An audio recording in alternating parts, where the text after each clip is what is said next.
তিনটি বিশেষ গুণ থাকা অত্যন্ত প্রয়োজন। একটি হচ্ছে দেশপ্রেম, সততা এবং মানুষের প্রতি ভালো ব্যবহার। আমার বিশ্বাস, আমার দীর্ঘ রাজনৈতিক জীবনের অভিজ্ঞতা অধ্যাপক বদ্রুদ্দোজা চৌধুরী বলতে এই তিনটি জিনিসই বিদ্যমান ছিল এবং তিনি রাজনীতিতে সফল ছিলেন, পেশাগত জীবনে তিনি সফল ছিলেন।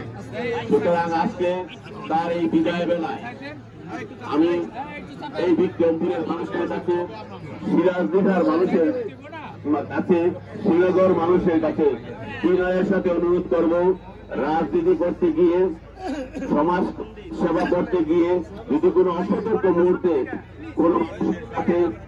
কোনো ভুল করে থাকেন, কোন অসতর্ক মুহূর্তে যদি তার আচার আচরণে ব্যবহারে আপনারা কষ্ট পেয়ে থাকেন, তাহলে আজকে এই বিদায় বেলা এই দেশের মানুষের কাছে আমি বিনয়ের সাথে অনুরোধ করব, আল্লাহ যেন তাকে ব্যস্ত নসিব করেন এবং আপনারা মাফ করে দিবেন।